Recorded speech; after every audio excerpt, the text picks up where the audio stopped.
Welcome to the Medtronic online training for changing the MiniMed QuickSet infusion set. This course will show you how to fill the reservoir and insert the infusion set. Do not attempt to insert the infusion set prior to receiving in-person training. Before you begin, wash your hands and gather the items you will need to fill the reservoir and change the infusion set. It is important that you follow the instructions as they are shown in this training. Do not insert the infusion set until you have been told to do so. Remember, 2 to 3 hours after inserting a new set, you should check your blood glucose. Checking your blood glucose is the only way to confirm your infusion set is properly inserted and that you are receiving insulin.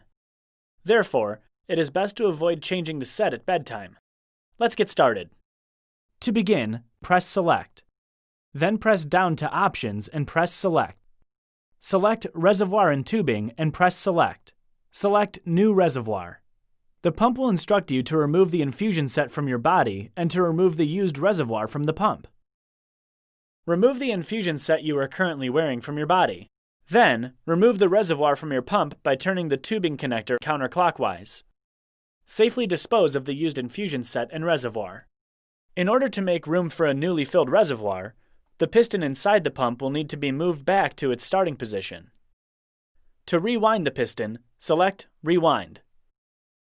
The rewinding screen will appear while the piston rewinds. Once the piston is rewound, Rewind Complete will appear on the screen. Your pump will then instruct you to fill the reservoir and connect the tubing to the reservoir. You can now set the pump down and prepare to fill the reservoir. Before you can begin filling the reservoir, you will need to clean the top of the insulin vial. To reduce the risk of air bubbles, make sure the insulin vial is at room temperature. When you're ready, wipe the top of the insulin vial with alcohol and wait until it dries. Remove the new reservoir from the package. Let's stop for a minute and look at the different parts of the reservoir. The transfer guard attaches the reservoir to the insulin vial so it can be filled with insulin. The reservoir barrel holds your 2 to 3 day supply of insulin. The O-rings prevent insulin from leaking out of the reservoir. The plunger rod is used to fill the reservoir with insulin. Now, pull the plunger so the top of the O-ring is positioned at the amount of insulin you plan to put in the reservoir. Be careful not to pull the plunger completely out of the reservoir. Hold the reservoir by the blue transfer guard and connect it to the insulin vial by pressing down. Be careful not to push down on the plunger during this step. It's very important to push air into the vial before taking insulin out. To do this, keep the insulin vial upright, place your thumb on the plunger, and firmly push the air from the reservoir into the insulin vial. Continue to hold down the plunger with your thumb. Flip the insulin vial over so it is on top. Make sure you are holding the vial with your other hand. Slowly release your thumb pressure from the plunger rod, and the reservoir will start filling with insulin. When the reservoir stops filling, slowly pull down on the plunger until the top black O-ring lines up with the desired amount. Keep in mind, every small line on the reservoir represents about 20 units of insulin. Tap the reservoir hard enough to make the air bubbles rise to the top of the reservoir. Slowly push up on the plunger rod to move the air bubbles back into the insulin vial. Pull down on the plunger to fill the reservoir to the number of units desired. Repeat as needed until air bubbles are removed from the reservoir. Look in the window of the blue transfer guard to make sure no air bubbles remain. Any air bubbles the size of champagne bubbles are normal, so don't worry about these. To avoid getting liquid on the top of the reservoir, flip the reservoir over so the reservoir is on top. With the vial down on the table, hold the transfer guard with one hand. With your other hand, turn the reservoir counterclockwise and then pull straight up to remove it from the transfer guard. Be careful not to press on the O-rings. Disconnect the transfer guard from the vial and dispose of it properly. Remove the infusion set from the package. Let's review the parts of the infusion set. The needle guard protects the needle during shipping and handling. The introducer needle is used to insert the soft, thin cannula into your body. The blue handle helps you remove and safely dispose of the introducer needle after the cannula is inserted. The cannula is the short, thin, flexible tube that delivers insulin into your body. The site connector allows you to disconnect at the infusion site. A paper backing covers the adhesive.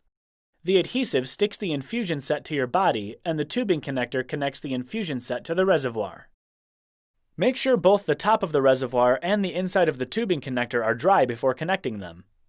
Liquid can temporarily block the vents on the tubing connector. This may result in the delivery of too little or too much insulin, which can cause hyperglycemia or hypoglycemia. If any liquid has gotten on the top of the reservoir or inside the connector, start over again with a new reservoir and set.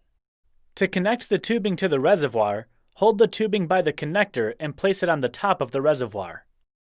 Find the right position by turning and gently pushing the tubing connector until you feel it slide smoothly in place. Turn the tubing connector clockwise until the reservoir and the tubing connector lock with a click. The tubing connector should not be loose or come apart from the reservoir. You should not have the set inserted into your body when doing this step. Tap the reservoir to make any air bubbles rise to the top of the reservoir. Purge the air bubbles that have risen to the top by slowly pushing up on the plunger until all of the air bubbles have been pushed out of the reservoir and you see a small amount of insulin in the tubing. If you're not able to push insulin into the tubing, disconnect the tubing connector and then reconnect it. Unscrew the plunger rod counterclockwise until it completely separates from the reservoir. Be careful not to pull down on the plunger as you unscrew the plunger rod, and avoid squeezing the O-rings. The reservoir is now filled and connected to the tubing. Pick up the pump to review the next step on the screen. While you are filling your reservoir, the backlight may have turned off. Press the Select button to turn the screen on again. If the backlight has been off for a few minutes, your pump may have gone into sleep mode, locking the pump. If your pump is locked, press Select on the home screen. You will see the Unlock screen. Press the arrow that is highlighted to unlock the pump and continue to the next screen. Select Load Reservoir from the menu. The new reservoir screen appears. Since you have already filled the reservoir and connected the tubing, select Next. The next step on the screen instructs you to place reservoir into pump and lock. You will now place the reservoir into the pump. Remember, you should have already rewound the piston in your pump, and you should not have the set connected to your body when performing this step. Put the reservoir in the pump and turn the tubing connector clockwise until you feel the reservoir lock into place. The tubing connector should line up with the groove in the battery cap of your pump. On your pump, select Next to go to the Load Reservoir screen. With Load highlighted, press and keep holding Select until the screen shows Complete. When you see Complete, Do Not Connect to Body, and a yellow checkmark on the screen, select Next. You will now fill the empty tubing with insulin. Hold the set so the needle is pointing down. With Fill highlighted on the screen, press and hold Select. The pump screen will display the amount of insulin being moved through the tubing. Continue to hold Select until you see insulin drops coming out at the end of the needle. The number of units shown on the screen will vary each time you fill the tubing. If you release Select too early, just press and hold the Select button again until you see drops come out the end of the needle. After you see the drops, release the Select button. Hold the tubing to the light to check for air in the tubing. If you do see air, once again press and hold Select until the air exits the end of the tubing. Now press Right and select Next. You'll see the Fill Cannula screen. You have successfully filled the reservoir in infusion set tubing. If you notice anything unusual after filling the infusion set tubing, such as insulin continuing to drip or squirt from the end of the tubing, do not insert it. Start over with a new reservoir and infusion set. Next, you'll prepare to insert the infusion set. Let's review the parts of the MiniMed Quickserter. The inner barrel is where you will place the infusion set, and the tubing slot houses the tubing when you place the infusion set in the inner barrel. The handle is pulled back and locks the infusion set in place for proper insertion. The two green side buttons are used to trigger the insertion device and insert the infusion set. They are only visible when the serter is loaded. The release button releases the infusion set from the inner barrel once it is inserted. To load the infusion set, place the MiniMed Quickserter on a sturdy, flat surface with the handle facing down. Pick up the infusion set by the blue handle and place it into the serter. Make sure the blue handle and tubing are lined up with the tubing slot. Use your index and middle fingers of your other hand to firmly seat the infusion set into the inner barrel. This will ensure the infusion set does not accidentally fall out before you are ready to insert it. Place a finger on the edge of the needle guard to ensure the infusion set does not become dislodged. Remove the paper backing by gently lifting up one tab at a time. With the serter in one hand, Pull down the handle until it clicks. Hold the inserter with your fingers away from the two green side buttons. Twist to loosen the needle guard, then pull it straight up to remove it. Next, you will select your infusion site. Some commonly recommended areas for infusion sites are your abdomen, except for the 2 inches around your belly button, your hips and buttocks, your upper thighs, or the back of your arms. Your healthcare professional can help you select the best sites for you. When choosing your new infusion site, make sure it's away from your previous site. If you give insulin repeatedly in the same area over a long period of time, it can cause the tissue to thicken and insulin won't be absorbed properly. Rotating your site is key to keeping your infusion sites healthy. Some people find it helpful to use an organized method for rotating sites. It really doesn't matter which method you use, as long as you rotate your sites. Clean your infusion site properly with an alcohol wipe or prep wipe. Allow your site to air dry. To insert the infusion set, place the quick inserter flat against your body over the prepped infusion site. Do not pinch up your skin. With the inserter secure against your body, press the two side buttons at the same time to insert the set. Put a finger on the blue handle to hold the infusion set in place. Push down on the release button and pull the inserter away from your body. Place your fingers on the infusion set and pull the introducer needle straight out. Smooth down the adhesive.